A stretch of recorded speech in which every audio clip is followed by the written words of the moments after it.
పోతే ఫారెస్ట్ ఏరియాలో కూడా స్మగ్లింగ్ రెడ్ శాండర్స్ పెద్ద ఎత్తున జరిగారు. దీనివల్ల ఇల్లీగల్ మైనింగే కాకుండా ఇవన్నీ కూడా ఫారెస్ట్ ల్యాండ్ అన్ని చేశారు, మ్యాంగ్రోవ్ ఫారెస్ట్ చేశారు. నెక్స్ట్ ఇక్కడ మీరు చూస్తే లార్జ్ స్కేల్ స్మగ్లింగ్ జరిగింది. అది కూడా చేయడం కూడా చాలా సిస్టమేటిక్ గా నేరస్తులు ఎట్లా చేస్తారంటే ఫస్ట్ ఇక్కడ 230 మంది తగ్గించేశారు, వేకెన్సీలు పెట్టారు. 423 మందిలో మనుషులు లేకపోతే స్మగ్లర్స్ యథేచ్ఛగా దోచకపోవచ్చు. అక్కడి నుంచి ఏం చేశారంటే 4 FBOsని 5 FROsని ఆన్ డ్యూటీ పంపించారు. ఎక్కడికి పంపించారు? శ్రీకాకుళం పంపించారు. ఇంకొక పక్క బడ్జెటరీ ప్రొవిజన్స్ ఇవ్వకుండా నిలిపేశారు. డబ్బులు లేకపోతే బయట కూడా తిరగలేరు, వీళ్ళకి వెహికల్స్ కూడా ఉండవు, అది చేశారు. ఇవన్నీ చేసి 1923 836 మెట్రిక్ టన్నులకు మాత్రం అమ్మగలిగారు. అంత మునుపు 6000 మెట్రిక్ టన్నులు అమ్మాం.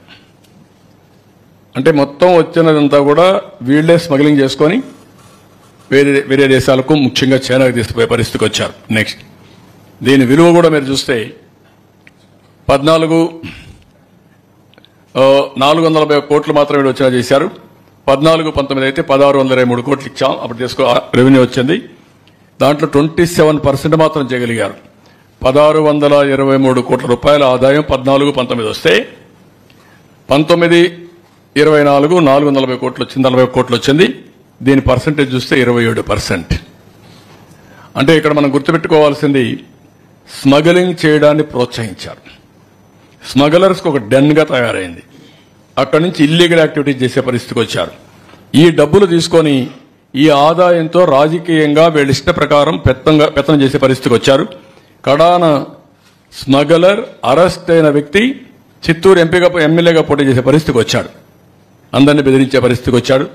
ప్రజలు విజ్ఞతతో ప్రవర్తించారు, చిత్తుగా ఓడించారు.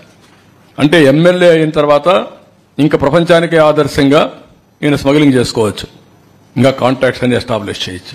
వీళ్ళు ఏమనాలైతే నాకు అర్థం కాలేదు. ఇక్కడ చూస్తే అప్పట్లో 3098 వెహికల్స్ అరెస్ట్ చేస్తే వీళ్ళు వచ్చిన తర్వాత 1104 12,995 మందిని ఇప్పుడు అరెస్ట్ చేస్తే వీళ్ళు వచ్చిన తర్వాత 4,246 మందిని మాత్రం అరెస్ట్ చేసి అమాయకులు కొంతమందిని ఈ విధంగా మొత్తం చేసే పరిస్థితికి వచ్చారు.